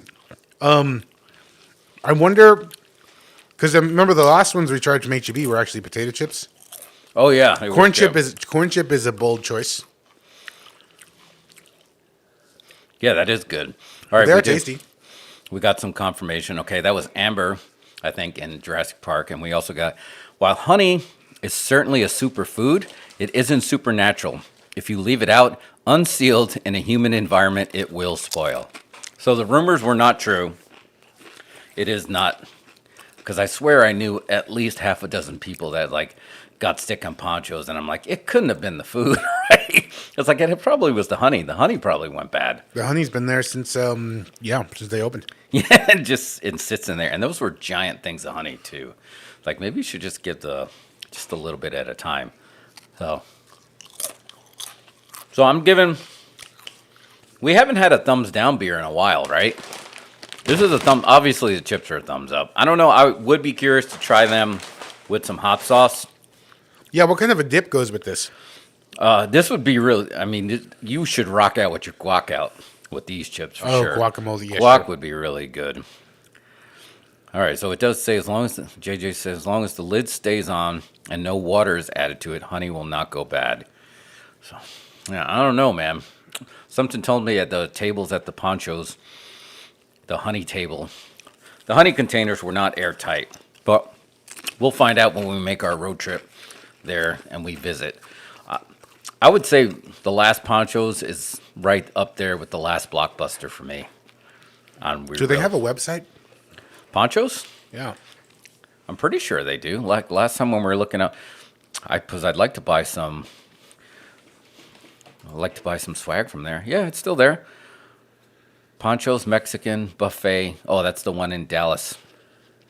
So there's one in Dallas and there's two in Houston. Deerbrook Crossing, Orange Grove, and Overland Stage Shopping Center. 3 left. Man, they are hanging tough. And the algorithm, shout out, yeah, I'll give you a plug for this one. What happened, Ponchos? Ponchos, the legendary Mexican buffet, was famous for its inexpensive, all-you-can-eat menu that included quesadillas, fajitas, tamales, enchiladas, flautas, and tacos. All the Ponchos in Louisiana have closed down, and Usner said there's only 3 left, and those are in Texas. And then there's a guy that in New Orleans that former Ponchos restaurant managers' friends recreate the Mexican buffet, so they're trying to keep it going. It always reminded me it had that like school restaurant vibe. Still only $10.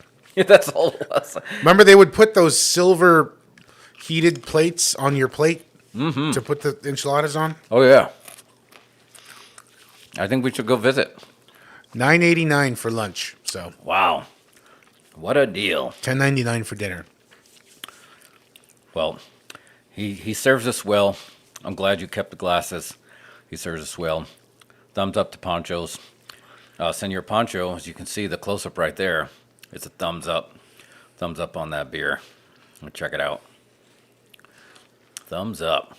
But yeah. So I like the stout. Good job, Cannibal Corpse, for diversifying your portfolio with a little bit of a alcohol brand.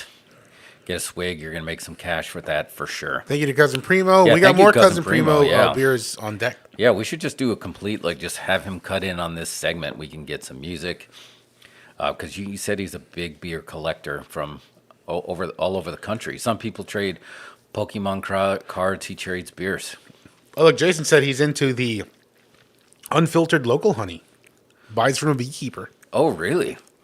See, now I feel like that's not going to go bad, right? Because that's just it's just bee juice, right? Right, and it's right, like right out of the gate. I feel like once they try to make it travel or transfer it, that's when you start to get. But if you were out there and just kind of foraging the land, you can suck on some bee juice and not get sick. But maybe, I don't know, maybe Ponchos is the exception. But all right, good stuff. Before I forget, while we got a couple of beers in us, we left this out of our wrestling segment earlier.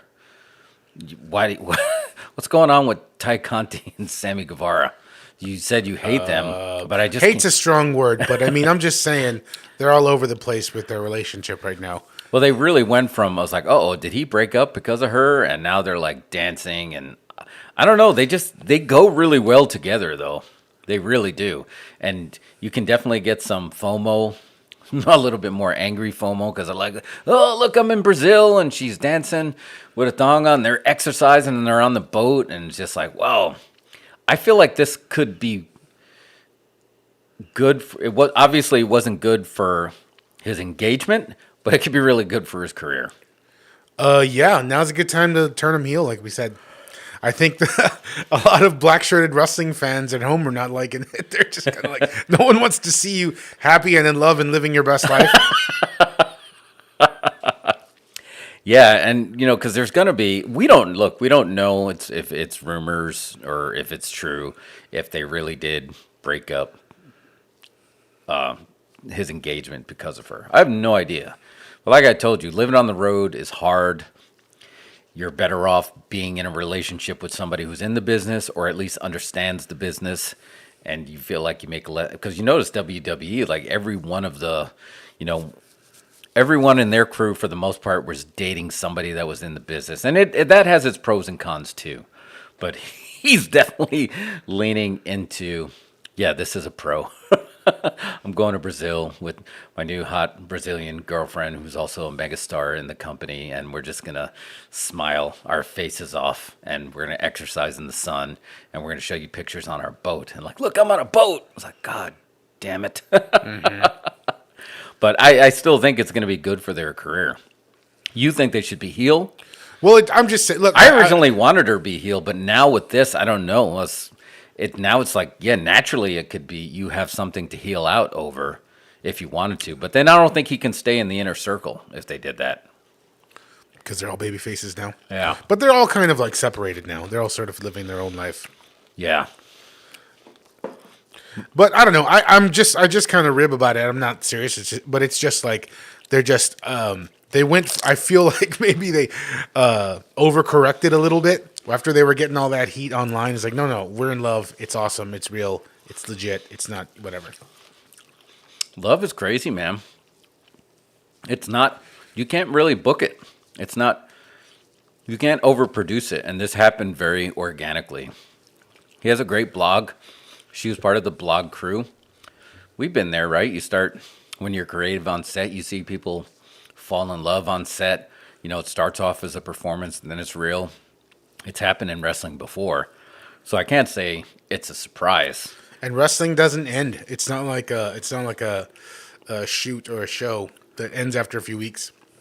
No, it's going to keep going. So he got the belt back. Do you notice that he got the belt? Interim? Yeah. What does that even mean? So that means when he comes back, he's going to have to beat Cody for it to be undisputed. But I think he's great. He's one of their pillars, right? I think this doesn't affect his spot as a pillar. It doesn't. It's just whatever. It's just tabloid stuff. And like I said, I'm just kind of giving ribbon about it. Yeah, no, I know you weren't serious about it, but it is like you said. It went from please respect our privacy during this time to like, what's up? I'm in Brazil. You're like, look at my girlfriend. We're on a boat. We're on a boat in Brazil. Yeah. Where are you? So I thought that was pretty funny, but I'll keep watching. I'm interested. He was always good, and he was good. He had one of the best shirts in the early AEW. When he had the Spanish God hit me up in the stained glass, that was one of my favorite shirts. And then, not that he got lost in the inner circle, but when they became babies, I mean, although he's not really. Here's the irony. His promos are not as good as his blog is. And why is that? I guess, I don't know. Well, his blogs just feel more authentic because he's just being him, right? There it is again. We just said it, right? Yeah. Just being real. So let Sammy just go out there as blogger Sammy. Yeah, but I think if you take blogger Sammy and put him into a wrestling angle, he becomes the heel. Yeah. And maybe that's naturally where you want to go with it. Eventually, maybe. Maybe he should be a heel. I'm glad. It did seem like he dropped the belt. pretty quick, so it was interesting. Then they put it back on him, and I guess was it Cody COVID, or they never really said, right? They didn't say, but also have you heard?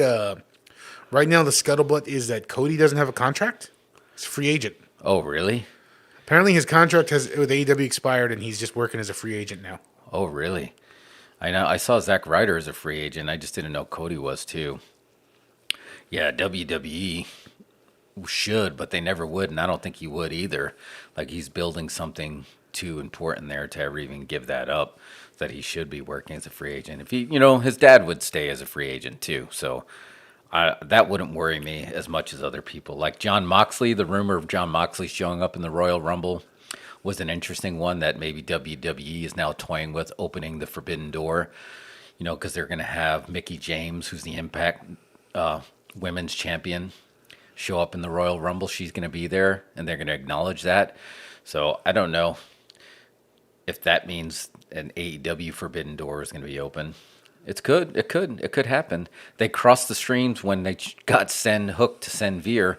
It got him the wrong kind of heat, but it kind of worked. Poor Veer. Can you imagine what? No, when it just comes didn't out? work there. He's going to come out with some sort of like funky dance angle. They're going to swerve it. Oh yeah, because they've ruined his arrival so much. Yeah, it was like, remember when they were doing Brodus Clay promos God, yeah. for a long time, and somebody call my mama. Well, he came, but the thing is, his promos before that, the videos were not Funkadactyl. They were just him looking tough, right? Yeah. And then he came out with that dance angle, with that dance gimmick. I was like, what? Brodus. Yeah, that was. Now he's on Fox News every day. Is he? Yeah, he's like on Fox a lot. Really? I did not know that. Yeah, he's on, like, they have their Fox, like, sort of like daytime talk show, and he's on there with the belt. I think he's got one of the Impact belts, or the NWA belt, maybe? That's funny. I had no idea. Oh, look, you guys come up with some ideas for beer, and around springtime, I'm going to brew a batch. Are we going to get a Dos Incredibles Lucha beer? Are we going to get an exclusive? Finally. We do. We got the artwork. We got the beers. That could work out well. Yeah, it'd be Extrinsic Productions presents Dos Incredibles Cerveza even más fina than the other fina. But yeah, that'd be fun. Let's chat about that. That could be a good one. All right, we probably got time. Oh, it's already 7:06. We ran a little long, but we got to talk about it. We got to talk about it. Or how are you feeling about the Book of Boba Fett? If you haven't watched, we're going to talk about even the episode that actually did drop at 2 a.m. today. So we're on episode 4. What are you thinking? I think Book of Boba Fett thus far is fine. It's fine. I don't know. No, nothing too earth-shattering thus far. I mean, this episode was mostly flashbacks, which is fine. It's all right. But I guess now we've sort of like closed the loop on the flashbacks, right? We're back. We're caught up. Yeah. I know. I feel like there still might be one more flashback. Well, doesn't he come out of the tank? I thought that he was having all the flashbacks in the tank. Yeah. I don't know. I still feel like there's got to be one more because this episode there's a couple spots that I popped and I cheered. So they're all caught up and they're about caught up to real time, but they still didn't. And they did explain that he was looking for his armor in the Sarlacc pit and he didn't find it. And then he couldn't remember that those Jawas jumped him when he was basically sun drowned and dehydrated, and they ripped it off his body. So it would be interesting to see how he found out that Cobb Vanth had it, and then he traced it back to going to Din Djarin, Mando, who, here's the biggest spoiler. Hit that spoiler button because this is a big one. They alluded to Din Djarin, the Mandalorian, showing up in here when they're like, we can't trust these guys. He's like, how much money you got? He's like, we got plenty of money in reserve. She's like, we're going to buy some muscle. And he's like, we can buy a lot of muscle if you know where to look. And they started playing the Mandalorian theme. Yeah. That was so. big. I guess we're gonna get Din Djarin in this. In the next few episodes, probably some of the other characters. We're gonna get Bo-Katan and all the folks we met. Yeah. Because basically, Sasha Banks. Sasha Banks. So we've seen sort of Boba Fett putting his crew together for the last few episodes, and I think we're gonna bring in sort of like the rest of the Expendables. Man, that's what it really reminded me of. The Expendables with a little bit of Suicide Squad, especially when we finally got to see space racism. Space racism was real. We always suspected that the Emperor clearly was a white supremacist, and he was racist. But BK, Black Kardashian, was not into those what do they call that species? Remember they were at the poker table and he was sitting there and he was drinking? The lizard guys. Yeah.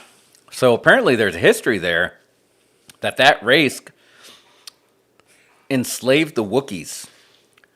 And that's why he was so angry. Because I couldn't figure out. He was drinking at the poker table. I was like, why is he so pissed at these guys?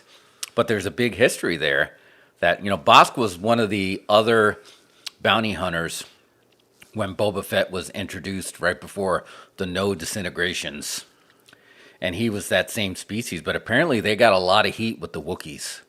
That's all in the comics and stuff, or in the novels? That was in the novels, and I guess they're going to make it officially canon there. But I'm all in. And I was disappointed when I thought that was the last we were going to get of BK. He's a badass looking Wookiee. He's got freaking She was talking about your knuckle dusters are more feared than some people's blasters.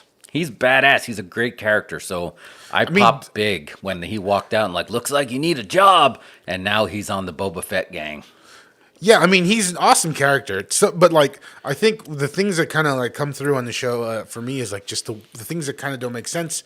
Boba Fett took a direct hit from the knuckle duster in the face without his helmet on, and no sold it. So I thought I was like, that's and I've been reading about the character and how he has the sort of the knuckle dusters implanted or whatever. Yeah. And that's awesome and that's cool, but Boba Fett was the first one to take that punch without a helmet. And it just, I don't know. There was that, and then there was I saw a thing with Tamora Morrison. Have you seen this clip that's going around where he's yeah, I have too many lines. I talk too much. I always try to give them to Ming.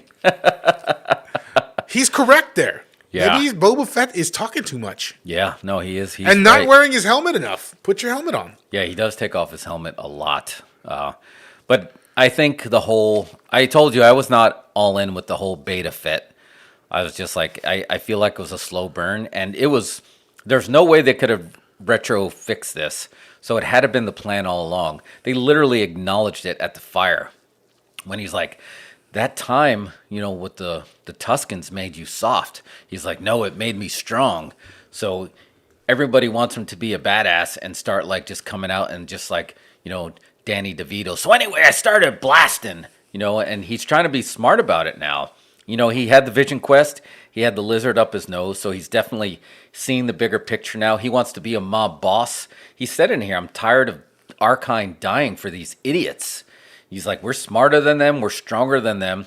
He's freaking Cyrus from the Warriors. Can you dig it? He's right there.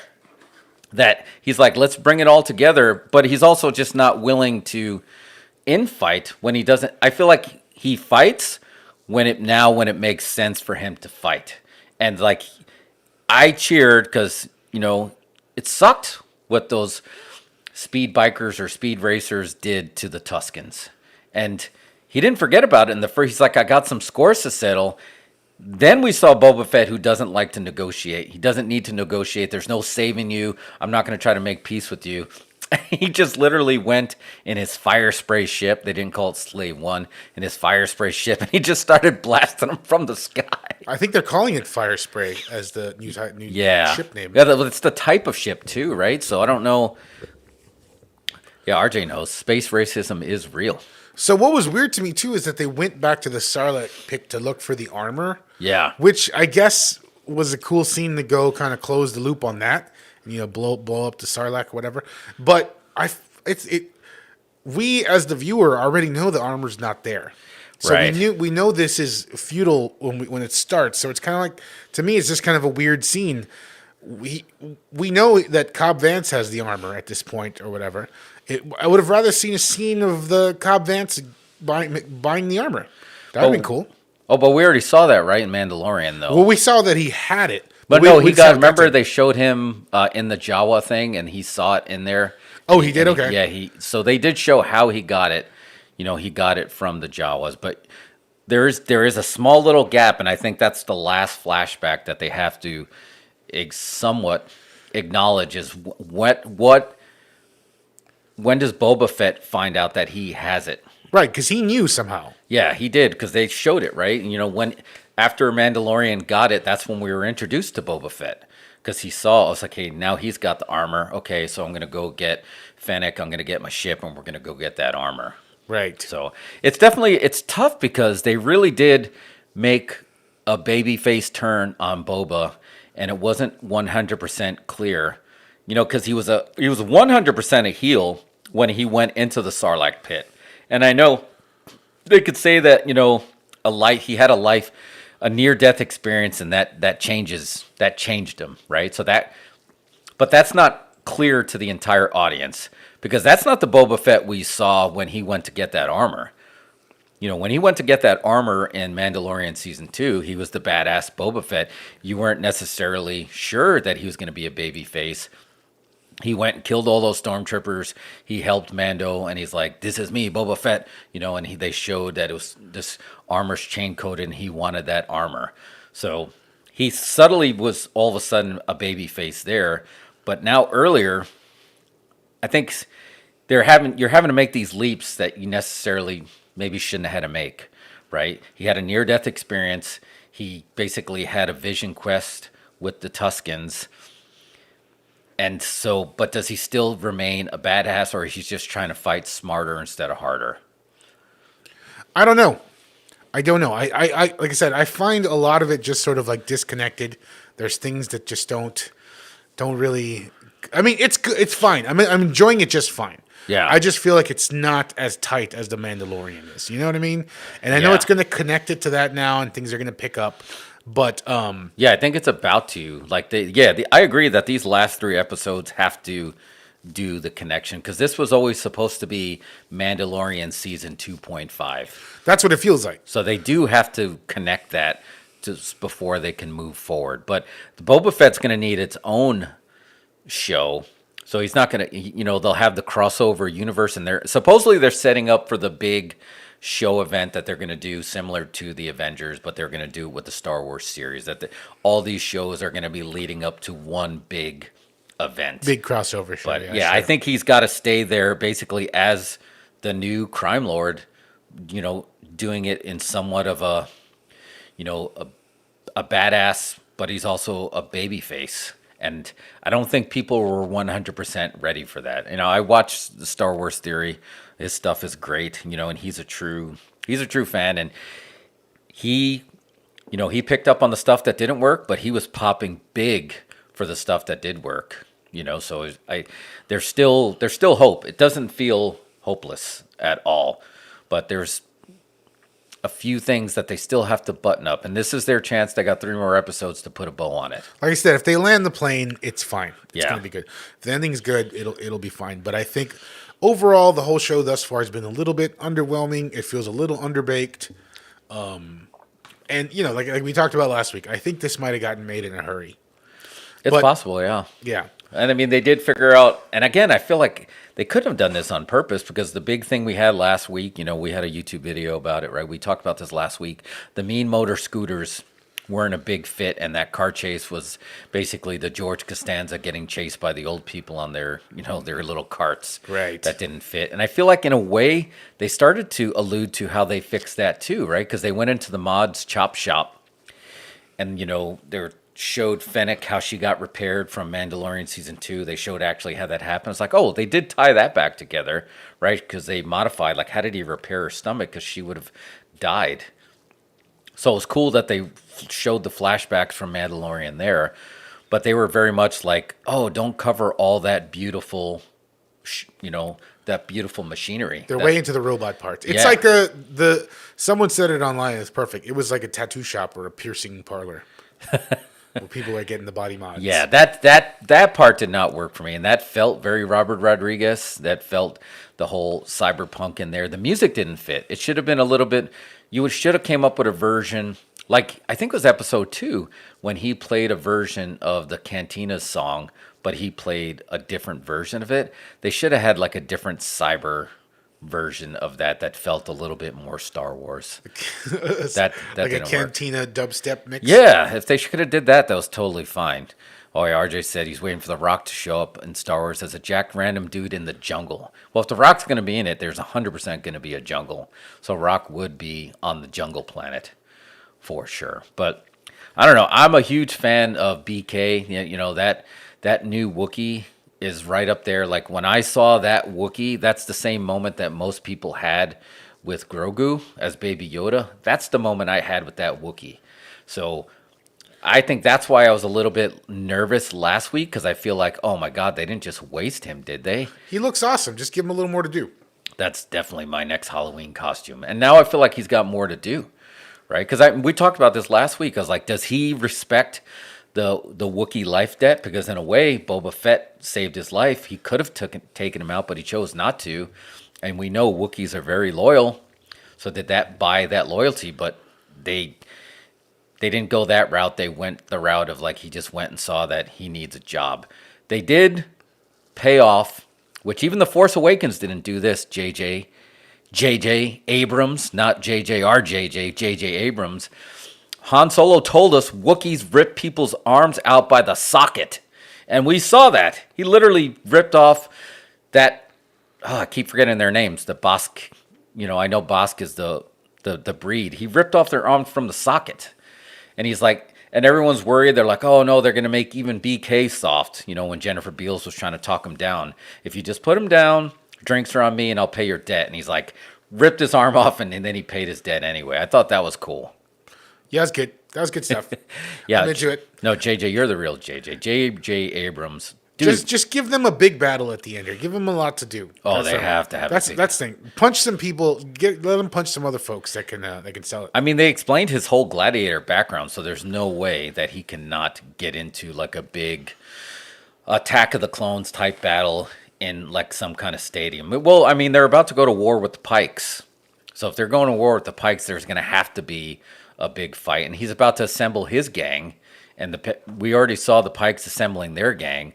So there's going to be a huge fight. There has to be. And then I don't know, are you expecting any cameos? There was rumors of this is all rumors, so you don't have to hit the spoiler buttons. But there's a rumor of a de-aged Han Solo making an appearance in this. Yeah, I've heard rumors of that, and also a re-aged, what's her name? Kira? The one she was in Solo. Yeah, Kira. So she was Khaleesi in Game of Thrones. Emilia Clarke, she was Kira in Solo, and she kind of stole. So right, like by this time in the timeline, she's going to be a crime lord, because they alluded to in Solo that she was the number 2, right? Darth Maul was the top guy, and then, for Crimson Dawn, and then they had Kira. So by now, obviously, Darth Maul is gone, so she's probably the number 1. And there was a comic book storyline that actually she stole Han Solo frozen in carbonite. She stole that and held it like as a trophy. So that goes to, I mean, if they go that route, that shows that she doesn't really maybe necessarily have the feelings for him anymore like she used to. Yeah, wasn't there a whole side story that Han Solo's body gets stolen while Boba Fett's transporting him? So it would be interesting. I remember in Mandalorian with the Luke Skywalker reveal, obviously Luke Skywalker knows who Boba Fett was, and that's why they got him the hell out of there for that last thing, because he'd be like, hey, scumbag, what are you doing here? I don't know these guys, but I know you. So they didn't want to have that face-off. But what do you think is going to happen when Han Solo faces Boba Fett? New babyface Boba Fett. Yeah, I don't know. That's don't know. To me, that's a big dramatic story. And then you're going to have basically Chewbacca facing BK. So now you got bad Wookiee versus good Wookiee. So, I mean, there's a lot of potential. So Chewbacca, he can make an appearance, and it would be totally feasible. Oh, wow. So, yeah, I didn't think of that. Yeah, so having them face off, and is Han Solo going to hold a grudge? They can have Chewbacca without Han Solo, but I mean, because remember they had, I don't know.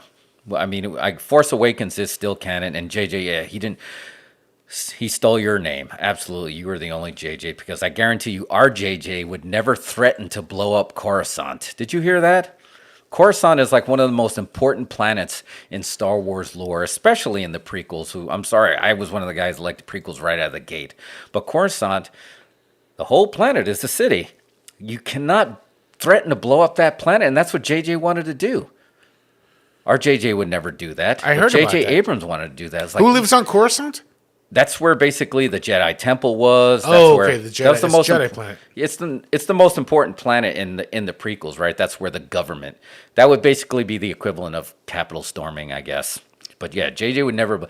Nobody should even consider it. And JJ would never. I love. Nobody should even consider it. JJ would never. I love. Nobody should even consider it. JJ would never. I love. Nobody should even consider it. He basically warned future Star Wars writers in the sense of just like, if you're just doing this for a paycheck, don't. Just walk away. And he got a lot of heat. But I'm right there with him. And I don't know, warned is a strong word, but he just put it out there that he's going to call you out if you're doing something stupid with the franchise. He's very protective. I mean, I would never consider him a toxic fan. I think he's a passionate fan. And I think the creative people, when they don't like his ideas, they write him off as, oh, he's just being toxic. It's like, no, I've seen this dude cry when the storyline works. If he was toxic, he would be like, nah, that's just stupid for everything. And he doesn't. He called out last week's episode. He's like, that felt a little disjointed. It felt weak. But on the watch along last night, like, he was popping. And he just wants it to be good. What page is that? That's Star Wars Theory. Oh, gotcha. Yeah, you always got to go to Star Wars Theories for the watch-alongs, and that's where I do a lot of his breakdowns, and you find all that stuff. But I like the space battling the space racism. I like the gangs, pulling our gangs together. I like the war that Tatooine is about to, because it was mostly, Mos Eisley was a hive of scum and villainy. So you're going to be able to build a badass gang there. He's definitely going to be the Cyrus. We got the streets, sucker. No, it's all good, man. It's work. No, it's working. It's good. Like I said, it's my review thus far this season is it's slightly underwhelming, but it's good. It's fine. And if these last 3 episodes really hit, I'll be satisfied with the show. Yeah, no, they have to stick the landing. This is really important because they had 2 really strong episodes, a solid first episode, but they had a dip in episode 3, which made it imperative that they have to stick the landing. Do they stick the landing by just having the right form of nostalgia with a good cameo? There has to be some kind of cameo. I think that just to connect the universe, is the Mandalorian a strong enough cameo to say, okay, we got a solid cameo? I think we'll get a legacy character of some kind. So I didn't think of Chewbacca. That could be one. But if we see Han, I would imagine we're going to see Han Solo and maybe Chewbacca. Why not? A de-aged Han Solo. I just hope they fix the de-aging process. Go watch Scream. Billy Loomis was de-aged fine. Go watch. Oh my God, my head hurts. Dr. Loomis and Billy Loomis both were the best forms of de-aging. Whoa. And they share that name. That's right. Holy crap, Scream and Halloween had the best de-aging. So, I don't know, and like you said, I think they hired Billy Loomis Skeet Ulrich was himself de-aged, but you said they rebooked the Dr. Loomis character, right? Yeah, it was just a guy in makeup, I think, for the most part. But, I mean, I think they won't de-age Harrison Ford. They'll do it like they did Luke Skywalker. But wait, wouldn't they just book the guy who played young Han Solo in Star Wars, or does that film have too much heat? No, I think the internet would kill that. You think so? Yeah, I think they're going to do it just like they did Luke Skywalker. Well, they'll have a body double. They'll put the face on him, you know what I mean? Yeah. And make him an entirely new sort of like hybrid digital character. Okay, yeah, I can see that. Yeah, Lee says you got to have Han. Chewie won't cut it. Yeah, and I guess they still would be together. They're still together all the way till Force Awakens. R.I.P. Han. But I didn't even think of what's that guy? What's that actor's name? starts with an A, who played young Han Solo in Solo? Because I feel It's like I don't even remember. I feel like he was starting to win people over. Like Solo was getting a lot of post-release love after the fact. I've always thought they released it too soon. I don't think they counted on the blowback from BB-8. You could have BB-8 in there. His name is Alden Ehrenreich. That's it, Alden. I feel like it's getting a lot of love. That film would have done better if they would have waited. They started a Christmas cycle. They should have finished with a Christmas cycle. Every December, they had the Star Wars release. For some reason, somebody's like, let's release it in May. So that way they got, Last Jedi in December, and then we got right into Solo in May. But Last Jedi pissed off so many people. I feel like Solo suffered because of that. Yeah. Was that before or after Rise of Skywalker? Oh, no, this was all before. No, talk about not sticking the landing. Rise of Skywalker did not stick the landing, and that really hurt. Where hate on the sequels all you want. I mean, the prequels all you want. They stuck to their guns. They stuck to their story from beginning, middle, to end. George Lucas would never in a million years decide, I'm going to retrocon something because the fans don't like it, because he stuck to his gut. And that's why I think those are standing the test of time, where the sequels won't, because they were trying to right size what went wrong to them in Last Jedi, and then they spent the whole film trying to repair those mistakes, and then it didn't work, and then it made it worse. And they really blew it, because the first Force Awakens is like the top grossing movie of all time. Yeah. Yeah, because everybody enjoyed the nostalgia. It had a good mix. They could have fixed it. They should have, and times have changed. And I think Disney was trying to distance himself from the prequels. That was the whole opening line, is like, maybe this will start to make things right, because they were trying to say but people are popping huge when they show young Boba from Attack of the Clones. Those movies were a little bit ahead of their time, but George Lucas stuck to his guns. J.J. Abrams didn't. They should have did the entire trilogy, so at least you can say, well, from beginning, middle to end, that's where the interpretation I was going with. Yeah, and The Force Awakens, they just kind of redid Star Wars. Yeah. They should have just continued with that. Redo, Empire and Jedi. Just redo them. It could have argued that could have worked, but I hope they stick the landing. Give us a good cameo. Give us a good battle scene. I know I have not seen the new ride at Disney. I even heard that. Is that the hotel that you can go live in? That's like a Star Wars. Yeah. RJ, I don't know if you're still on there. I don't know how much does that cost. He looked up the cost, and it was like preposterous. And I heard that they were not making their money, and it's like the blowback from the sequel trilogy was actually affecting the ride, and they're having to go back and retrofit that, and because they're like, oh, everybody's gonna love these new characters, and it's like, no, it didn't work. I think is this a hot take that the sequel trilogy gets more heat than Jar Jar Binks did in his worst day? Nowadays, I feel like if Jar Jar Binks showed up, he would get a babyface pop. Yeah, if he popped up in anything, for sure. I think he would get a huge babyface pop. I think people would be shocked. Now, I don't think they need, they don't need to lean into the stuff that they didn't like, but just the whole Darth Binks, and they could have made him they could have turned him heel. He was the Roman Reigns of 1999. I was like, here, he's a babyface. Like, no, we want him to be a heel. If they would have made him heel, he would have got over just like Roman Reigns did. He would have. I'm trying to find the price of this Star Wars hotel, but. There's way more. The sequel trilogy is getting way more heat. I don't think it's going to survive the test of time. I think the shows are going to basically outshine. The shows are going to stand the test of time, and people are going to talk more about that than they are the sequel trilogy. The question is, are they going to go back and retrocon and use the storyline from the very popular Rebels and do the World Between Worlds and create, without introducing time travel, which could be awkward, which they kind of played with a little bit, but that was animated. If there's a cleaner way, because think about it, we accepted time travel in Endgame. Could Star Wars find a way to have a version of that? But do they need to really? Or do they just let it die? Yeah, let it die on the vine. The thing is, it takes place 30 years after what we're watching, so there's a 30-year gap where the rest of the Star Wars stories can happen. Going forward. So maybe they just leave it out there, just let it hang out. They could. 6,000 for 2 nights. How about that? Woof. Make it rain money for that. Although I don't think people are spending the money. We got the money. We'll make it rain money. Boom. Yeah, but where some of this money's not going to that attraction. Well, at least not till this world decides what it wants to do with this whole new variant. Yeah, so $1,200 per person per night.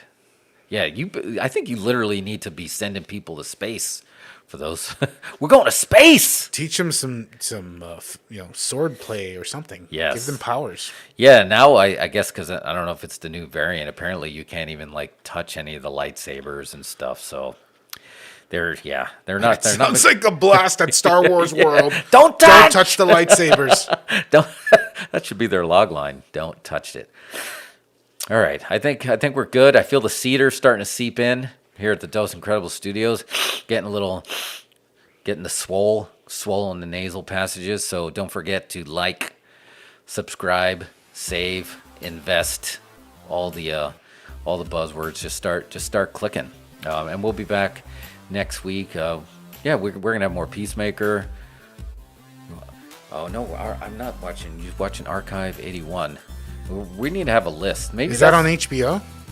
I'm not entirely sure. We need to have a whole list of things that we need to watch. Maybe we do a whole show because because I'm actually at a rare spot where I'm out of a binging show. Like we have the shows I can't binge Boba Fett or Peacemaker because I'm going to watch it as it happens. Well, like I said, Ozark, the new season starts this weekend, so you should watch some of those. See if you're into it. Yeah, and I know the only other show, there's that show on HBO. I think it's Raised by Wolves. I haven't seen those. Yeah, I like that. It's good. It's good enough. I like it. It's interesting enough. Oh, it's easy horror. Yeah, I'm in. Okay, Netflix easy horror. All right. Thank you, Lee. I got my show. That's all I needed to hear because we're huge marks for Shudder. But if Netflix wants to try to get a little scary, let's see what you got. Our friends are Shudder is scarier, but whatever. We'll give it a try. All right, cool. We wrapping this up. Let's do it, man. 7:36. We're gonna make it runny. We're making it rain money. Maybe we end it with the little Cyrus.